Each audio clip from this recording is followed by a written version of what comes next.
आमच्या गावाला S T आहे ना ती बस स्टॉपवर येते आणि आमचा गावचा बस स्टॉप जे आहे ते गावापासून वरती दूर डोंगरावर 1 किलोमीटर दूरवर आहे असं. आणि मग गावात आमच्या यायचं असलं तर मग त्या बस स्टॉपला उतरावं लागते आणि 1 किलोमीटर उतरून खाली यावं लागतं. मागच्या वेळेस काय झालं की आमच्या गावामध्ये वासंतिक व्याख्यानमाला आयोजित केली होती.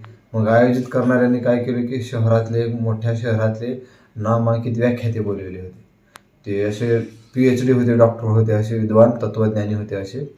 आणि मग ते व्याख्यान द्यायला आमच्या गावात येणार होते. तर मग काय झालं की ते आले एस टीनं आणि एस टीनं बस स्टॉपला उतरले. बस स्टॉपला उतरल्यावर मग त्यांना माहीत होतं की बाबा इथून 1-1.5 किलोमीटर गावामध्ये चालत जावं लागते म्हणून. मग ते चालत जाणार निघणार की तेवढ्यात आमच्या गावचा सोनबा शेतकरी होता. ती शेतातून बैलगाडी घेऊन येऊ लागला होता. मग ते येता येता त्यांनी काय केलं, जे तत्त्वज्ञानी डॉक्टर होते त्यांनी काय केलं की सोनबाला लिफ्ट मागायचं ठरवलं. आणि मग त्यांनी असं असं केलं, असं केल्यावर मग सोनबाला काही कळलं ना. त्यानं बैलगाडी थांबवली. म्हणला काय यानं असं केलं.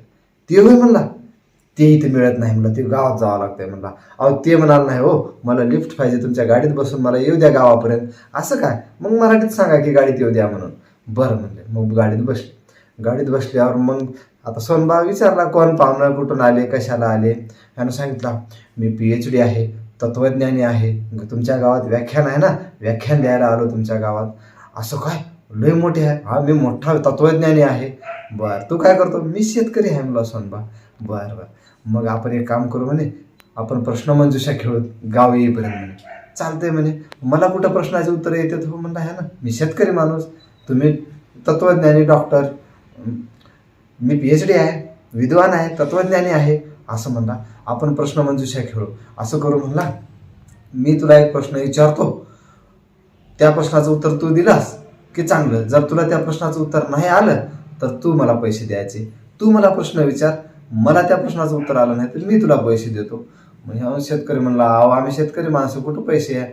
बरं नाही, तू मला प्रश्न विचार, मला जर प्रश्नाचं उत्तर आलं नाही तर मी तुला 200 रुपये देतो म्हणे तत्त्वज्ञानी.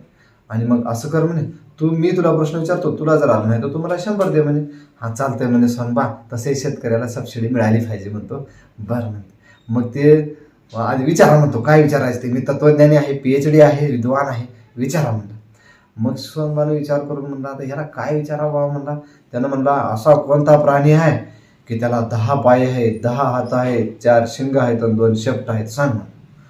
असं म्हणला. त्यात विद्वानाला कोड्यात टाकला. विद्वान डोकं खाजवायला लागला, विचार करायला लागला, काय असेल कोणता प्राणी वगैरे. त्यानं सगळं विश्व डोक्यामधलं धुंडाळून बघितलं, पण त्याला काय उत्तर सापडलं. हळूहळू गावाजवळ यायला लागलं. ह्यानं म्हणला, आता मला काय उत्तर येत नाही म्हणला, हे घे 200 रुपये म्हणून 100-100च्या 2 नोटा त्यानं शेतकऱ्याला दिल्या. सोनबाने घेतला. आता विद्वान म्हणला, आता प्रश्न विचारायची माझी पाळी आहे म्हणला. मी तुला प्रश्न विचारतो, तुला जर उत्तर आलं नाही तर तू मला 100 रुपये देणार आहेस. मग विद्वानाने विचार केला, यानं मला अवघड प्रश्न विचारला होता, याचं काय उत्तर मला देता आलं नाही, आपण हेच प्रश्न सोनबाला विचारावं म्हणला. मग त्यानं म्हणला, तू जे मला आता प्रश्न विचारला होता त्या प्राण्यांचं नाव सांग म्हणला. गावजवळ आलं होतं. सोनबा म्हणला, हे बघा म्हणला, ते कोणता प्राणी आहे त्याचं उत्तर मलाही येत नाही म्हणला, हे घ्या माझे 100 रुपये म्हणला, देऊन टाक.